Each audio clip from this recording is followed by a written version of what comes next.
تو ہمارا یہ نظریہ ہے، ہمیں بنایا اللہ نے، اب قرآن میں اس نے اپنا تعارف کروایا، اس قرآن میں وہ ہمیں بتاتا ہے کہ تم مرنے کے بعد ختم نہیں، تمہیں دوبارہ زندہ، اور تم سے چند سوالات پوچھے جائیں گے.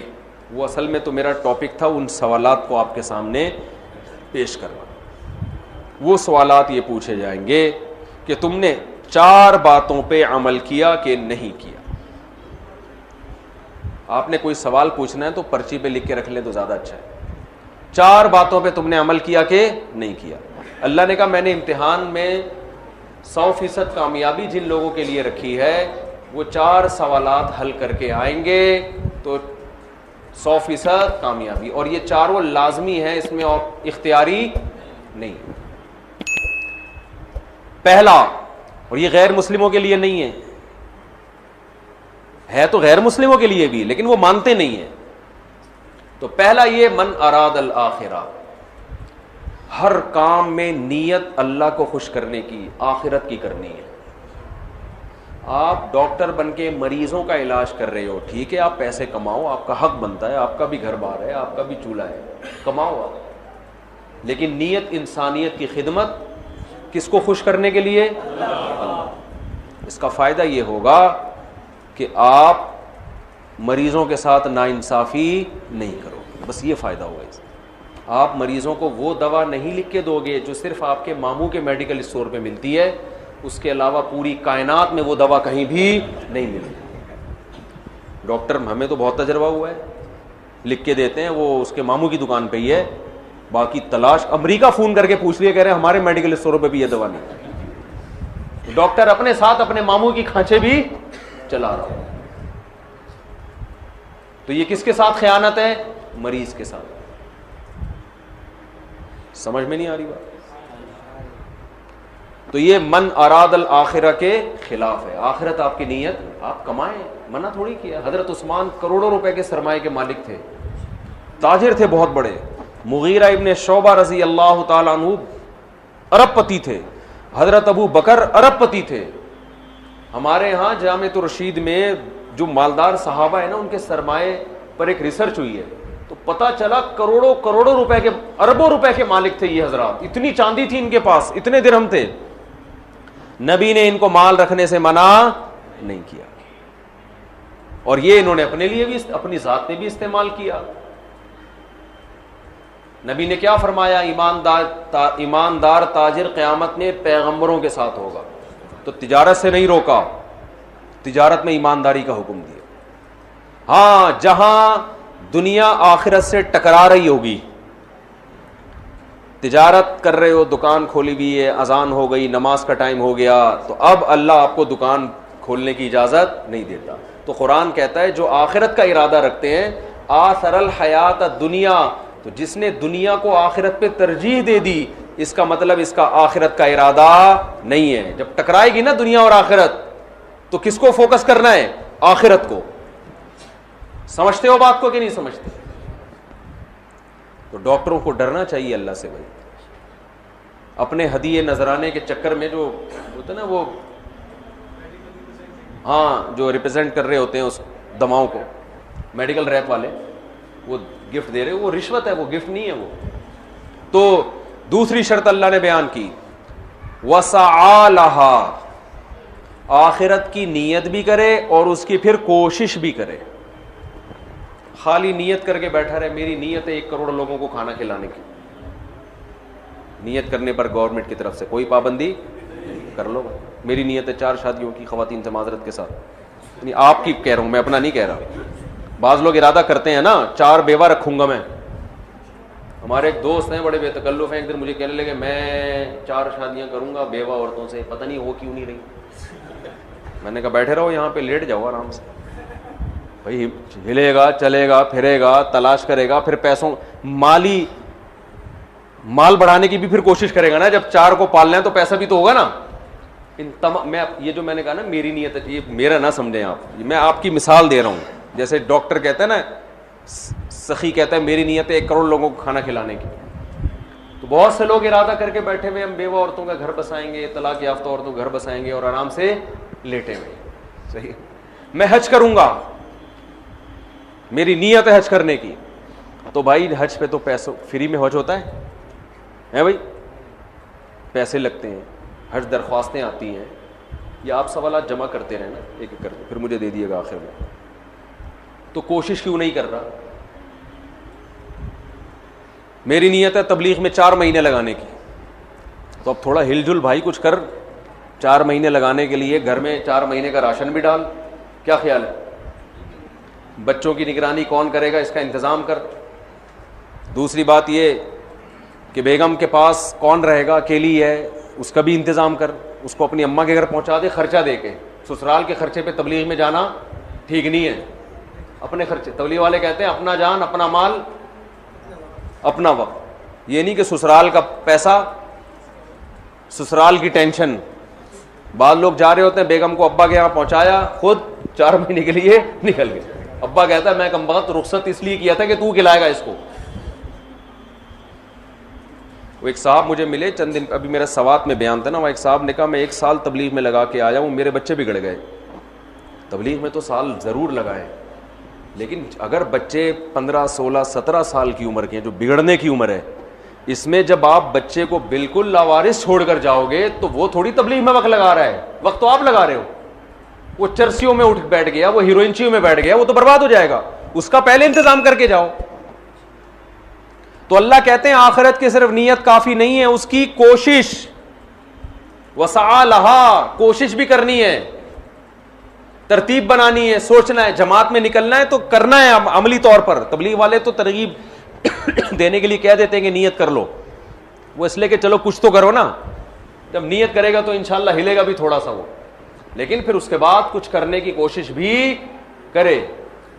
عورت چاہتی ہے میں پردہ کروں، تو خالی نیت سے تھوڑی ہوگا بھائی، تھوڑی سی تو ہمت بھی کرے نا، کوشش کرے. کچھ نہیں تو اسکارف لینا ہی شروع کر دے، کچھ نہیں تو باہر کے مردوں سے پردہ کر لے، پھر آہستہ آہستہ دیور سے بھی ہو جائے گا، چچا بھائی سے بھی ہو جائے گا. عورت پہ پردہ فرض ہے نا، دیور سے، چچا بھائی سے بھی پردہ فرض ہے. آج ہمارے گھروں میں یہ والا پردہ بالکل ختم، دیور سے پردہ ہی نہیں ہے. حدیث میں آتا ہے الحم وہ موت، دیور تو موت کی طرح ہے. اب لوگ کہتے ہیں اب بھابیاں جب دیور سے پردہ کرتی ہیں دیور کو غصہ آتا ہے کہ میری کیا غلط نظریں ہیں کیا.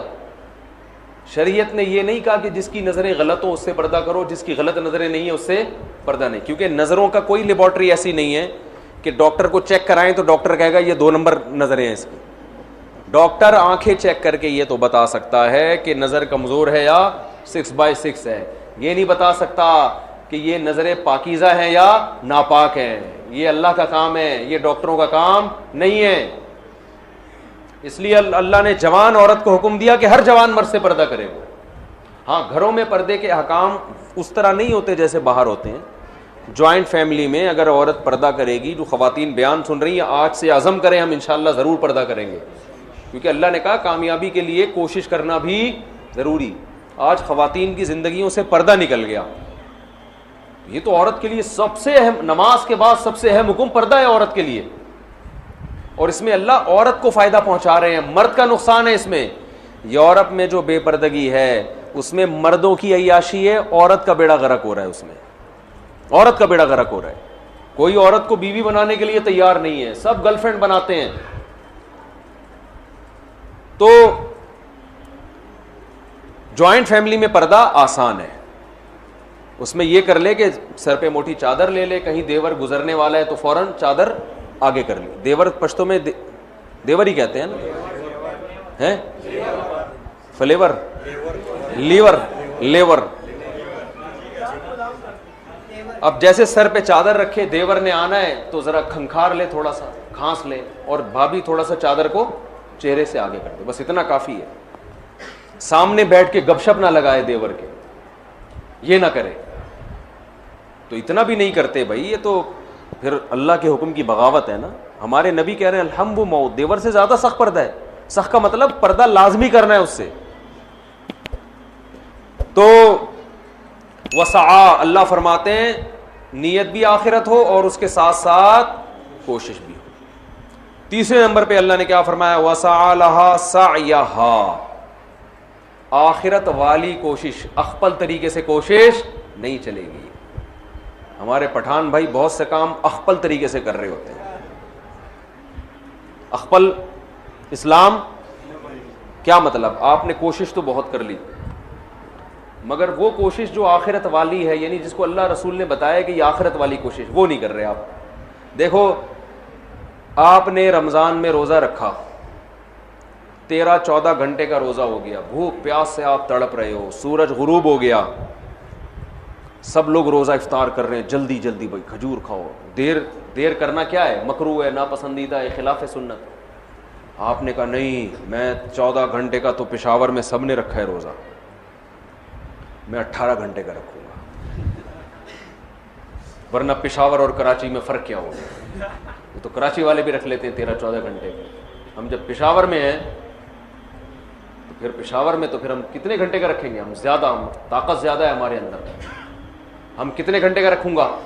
18 گھنٹے کا. اور جتنا میں بھوک اور پیاس میں نے اللہ کے لیے برداشت کی ہے، میں 3 گھنٹے اور برداشت کروں گا. یہ میری طرف سے غریبی ہے. کمپنی ہوتی ہے نا بھئی، یہ تو آپ نے کپڑا خریدا ہے، خواتین مارکیٹ سے کپڑا خریدتی ہیں نا، بہن یہ ہماری طرف سے، یہ آپ نے کپڑا خریدا، یہ دوپٹہ ہماری طرف سے فری. ہوتا ہے کہ نہیں ہوتا؟ تو آپ اپنی طرف سے غریبی نہیں لگا سکتے. بھائی آپ کوشش تو کر رہے ہو، لیکن یہ کوشش آپ کی اپنی بنائی ہوئی کوشش ہے، یہ اللہ اس کے رسول نے نہیں بتائی. آپ فجر کی 2 رکعتیں پڑھتے ہو، اگر آپ اپنی طرف سے محنت کر کے 3 پڑھ لو، نماز قبول ہوگی؟ مسلمانوں کے ہاں 2 طرح کی عیدیں ہوتی ہیں، ایک بڑی عیدیں اور ایک چھوٹی عیدیں. ایک عید الفطر، عید الاضحیٰ. یہ سال میں عید الفطر بھی ایک دفعہ اور عید الاضحیٰ بھی ایک دفعہ. یہ اس میں ہم نماز پڑھتے ہیں، نہاتے ہیں، دھوتے ہیں اور مصلی کی طرف جاتے ہیں، ایک دوسرے کو مبارکبادیں دیتے ہیں، جانور ذبح کرتے ہیں. ساری دنیا میں یہ منائی جاتی ہے. کیا خیال ہے؟ اور ایک ہفتے میں ایک ایسی عید ہے جو ہر ہفتے ریپیٹ ہوتی ہے، جس کو جمعے کا دن کہا جاتا ہے. یہ بھی چھوٹی عید ہے. یہ بھی کیا ہے؟ اس میں بھی کچھ عید کا لک اللہ نے ڈالا ہے. اس میں بھی خطبہ ہوتا ہے، اور عید الفطر اور عید الاضحیٰ میں بھی کیا ہوتا ہے؟ خطبہ. اس میں بھی 2 رکعتیں، ان میں بھی 2 رکعتیں. اس میں بھی نہاتے دھوتے ہیں، سنت ہے. اور ان دونوں عیدوں میں بھی کیا خیال ہے بھائی؟ نہاتے. ان دونوں عیدوں میں روزہ حرام، اور جمعے کے دن بھی روزہ مکروہ. خاص جمعے کو مخصوص سمجھ کے روزہ رکھنا حدیث میں اس سے منع کیا ہے. کسی کا چھٹی کا دن ہے یا اس کو آسانی ہے تو ایک الگ بات ہے. اس نیت سے روزہ رکھنا، کیا جمعے کا دن بڑا دن ہے تو میں اس لیے روزہ رکھ رہا ہوں، اس کی حدیث میں ممانعت ہے. تو پتہ چلا عید کا لک آیا کہ نہیں آیا اس میں. اب مجھے ایک بات بتاؤ، یہودیوں کے لیے مقدس دن اور وہ عید جو ہر ہفتے ریپیٹ ہوتی ہے، وہ کون سا دن تھا ہفتے کا؟ یہودیوں کے بعد عیسائی دنیا میں آئے. عیسائیوں کے لیے کون سا ہوا؟ اتوار. تو ہمارے لیے کون سا ہونا چاہیے؟ پیر ہونا چاہیے تھا نا. جمعہ کہاں سے بول رہے ہو بھائی؟ ہم اور لیٹ آئے تو ہمارے لیے کون سا ہونا چاہیے تھا؟ پیر. اور وہ نبی کا یوم ولادت بھی تھا. لیکن نبی کا یوم ولادت تھا، اس لیے اللہ نے پیر کو نہیں رکھا، ریورس کر دیا جمعے کو، تاکہ لوگ یوم ولادت کو عید سمجھنا نہ شروع کر دیں. بہت مشکل ہے بھائی، پشاور میں بات سمجھانا بہت مشکل ہے، بہت مشکل ہے. اور یہ الحمدللہ میں ویسے چھیڑنے کے لیے کرتا ہوں. وہ تو کراچی میں بھی سمجھ میں نہیں آتی کسی کو. میں یہ جملہ میں کراچی میں بھی بولتا ہوں، لاہور میں بھی بولتا ہوں. وہ غیرت دلانا مقصد ہوتا ہے کہ بولے یار اتنی آسان بات ہمیں سمجھ میں نہیں، کیسی بات کرو، ایک دم بوجھ میں سمجھ میں آ رہی ہے، جوش میں آ کے بولتے ہیں، پھر آتی ہے سمجھ میں. کچھ مسائل غیرت کے ہوتے ہیں. اب آپ بتاؤ کتنی زبردست لاجک کی بات ہے کہ ہونا پیر کا دن چاہیے تھا، لیکن اور وہ یوم ولادت بھی تھا، لیکن اس کو کیا کر دیا؟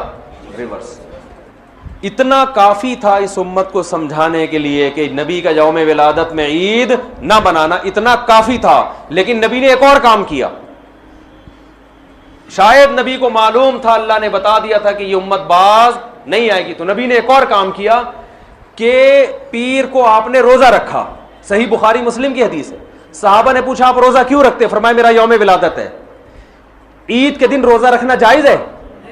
کیا مطلب؟ روزے کا عید کا جو تھوڑا سا بھی تصور تھا نا یوم ولادت میں، اس تصور کے بالکل کھرچ کے جڑ سے خاتمہ کر دیا کہ روزہ اور خوشی کا دن جمع نہیں ہو سکتے، اور آپ پھر یوم ولادت کو یوم عید کہہ رہے ہو. تو یہ وہ کوشش ہے جو اخپل کوشش ہے، یہ اللہ اس کے رسول کی بتائی ہوئی کوشش نہیں ہے. خوشی میں کھایا جاتا ہے، روزے نہیں رکھے جاتے. ہمارے نبی روزہ رکھے، تبھی آپ دیکھو سعودی عرب میں سب عرب اکثر روزہ رکھتے ہیں پیر کے دن، سنت ہے. ہمارے یہاں رواج نہیں ہے. جمعرات کا بھی رکھتے ہیں، پیر کا بھی. پیر کا جمعرات کا تو کسی بھی وجہ سے رکھ لیا، لیکن پیر کا اس لیے رکھا کہ یوم ولادت ہے میرا. تو خوشی میں کھانا کھایا جاتا ہے. روزہ تو کھانا پینے سے بچنے کا نام ہے. اس کی میں 2 مثالیں دے دیتا ہوں تاکہ اور سمجھ میں آ جائے. آپ کی شادی ہو گئی، فرض کرو، کہہ رہے ماشاء اللہ، فرض کرو شادی ہو گئی. دوست ملتے ہیں، یار سنا تیری شادی ہو گئی، خوشی میں کیا کھلائے گا؟ یہی کہتے ہیں نا. آپ نے کہا اتنی مجھے خوشی ہوئی ہے کہ کل صبح نہ میں ناشتہ کروں گا نہ تم ناشتہ کرنا، ہم کھانے سے کیا کریں گے؟ اوائڈ کریں گے. تو کہے گا بھائی تیرا باپ دنیا سے چلا گیا ہے جو غم میں نہیں کھا رہا تو. حدیث میں آتا ہے نا جس گھر میں میت ہوتی ہے تو لوگ غمزدہ ہوتے ہیں تو ان کو کھلاؤ جا کے، کیونکہ وہ کھا نہیں سکتے بیچارے، غم میں ہوتے ہیں، پکاتے نہیں ہیں. آپ کا بیٹا پاس ہو گیا امتحان میں اچھے نمبروں سے، لوگ پوچھتے ہیں بھائی بڑا مزہ آ رہا ہے یار، کیا کھلائے گا؟ آپ نے کہا ڈنر کا ناغہ ہے، آج تم بھی رات کو بھوکے سو گے اور میں بھی بھوکا سو. تبھی عید کے دن روزہ نہیں ہے بھائی. روزہ اور عید ایک دوسرے کے بالکل اپوزٹ ہیں، ضد ہیں. ہمارے نبی نے یوم ولادت میں روزہ رکھ کے بتا دیا کہ آج کا دن عید نہیں ہو سکتی. اور ایک اور بات، مسلمانوں کی عیدیں عید الفطر اور عید الاضحیٰ رات میں ہوتی ہیں صبح ہوتی ہے؟ بولو نا بھائی. کرسمس صبح ہوتی ہے رات کو ہوتی ہے؟ رات میں ہوتی ہے. اسلام میں عیدیں صبح کے وقت میں رکھی گئی ہیں کیونکہ رات میں انسان شراب کباب کی طرف جانے کا خطرہ، عیاشی کی طرف، رنگ رلیوں کی طرف جانے کا خطرہ زیادہ ہوتا ہے، بتیوں کی طرف جانے کا خطرہ زیادہ ہوتا ہے. تمیز سے نہیں مناتا وہ. صبح بدتمیزی سے عید منائی نہیں جا سکتی صبح کے ٹائم میں، ہے بھائی. صبح تو نہا دھو گے نماز پڑھے. جمعے کو بھی دن کی روشنی میں رکھا گیا، جمعہ رات میں نہیں رکھا گیا. اسلام کے سارے تہوار کب ہو رہے ہیں؟ اور عید میلاد النبی صبح منائی جاتی ہے یا رات کو؟ جوش و خروش آتا ہے رات کے وقت، بتیاں، پھر ناچ گانے بھی ہونے لگے. آج کل تو کیک کاٹنا شروع ہو گئے، بریک ڈانس شروع ہو گیا. معذرت کے ساتھ کوئی ناچ رہا ہے، کوئی نبی کی محبت میں ناچ کے گر گیا نیچے، ہے جی، پتہ نہیں کیا کیا کر رہے ہوتے ہیں. یہ وہ کوشش ہے جو آپ کی اخپل کوشش ہے. یہ اللہ رسول کی بتائی ہوئی کوشش نہیں، بلکہ اللہ رسول اس کے خلاف بتا رہے ہیں. سمجھتے ہو بات کو کہ نہیں سمجھتے ہو؟ تو چھوڑ دو یہ سب کچھ. تو اللہ نے قرآن میں کیا فرمایا؟ پہلی شرط نیت آخرت، دوسری شرط کوشش بھی کرے، تیسری شرط کوشش بھی اپنی نہیں بلکہ آخرت والی کوشش، چوتھی شرط وَهُوَ مُؤْمِنٌ، توحید پرست بھی ہو، ایمان بھی ہو. کفر کے ساتھ یہ نیکیاں قبول نہیں ہیں. کافر اگر اللہ کو راضی کرنے کے لیے کروڑوں لوگوں کو کھانا کھلائے، دنیا میں اجر مل جائے گا، آخرت میں کوئی اجر نہیں ملے گا. تبھی غیر مسلم میت کے لیے دعا نہیں کر سکتے، زندہ کے لیے کر سکتے ہیں، غیر مسلم تو مر گیا تو اس کے لیے دعا کی بھی، ریسٹ ان پیس بھی نہیں کہہ سکتے اس کو آپ، جو مر گیا. آج کل لوگ کہہ رہے ہوتے ہیں اس کی روح کو اللہ جو ہے نا امن میں رکھے، بس اللہ نے پابندی لگا دی. تو وَهُوَ مُؤْمِنٌ، ایمان. کیا مطلب؟ مزار پرستی یہ ایمان ہے یا شرک ہے؟ شرک ہے. یہ ندا لغیر اللہ، صرف یا اللہ مدد چلے گا اللہ کے ہاں، اور کوئی نعرہ اللہ کے ہاں قابل قبول نہیں. ہم کہتے ہیں ایاک نعبد و ایاک نستعین، صرف تجھ سے تیری عبادت کرتے ہیں اور مدد صرف. یہ صرف کا لفظ بھی لگا ہوا ہے اس ترجمے میں، کیونکہ مفعول بھی جو آبجیکٹ ہے نا اس کو پہلے کر دیا. ایک ہوتا ہے نعبدو کا، اس کا مطلب ہے ہم تیری عبادت کرتے ہیں. اور کا کو اٹھا کے ایا کا بنا کے پیچھے لے آیا تو عربی گرامر جو جانتے ہیں اس کا مطلب ہے صرف صرف تجھ سے مدد. ایاک نستعین, تیرے علاوہ کسی سے مدد نہیں مانگتے. تو شرک کے ساتھ میرے بھائی کوئی عمل مقبول نہیں ہے. تو یہ 4 باتوں پر آپ عمل کریں گے تو فَأُولَئِكَ كَانَ سَعْيُهُمْ مَشْكُورًا. اللہ فرماتے ہیں ان کے تھوڑے پر بہت زیادہ دوں گا میں. یہ تھوڑا کریں گے اجر وہاں بہت زیادہ. اور ان پر عمل نہیں ہوا تو دنیا تو واہ واہ کر لے گی, بڑا پروٹوکول مل جائے گا, کوئی کیا بن جائے گا, کوئی کیا بن جائے گا. آخرت میں زیرو. جیسے پہاڑ ہوتا ہے نا راکھ کا, دیکھنے میں بڑا لگتا ہے, پھونک مارو پورا پہاڑ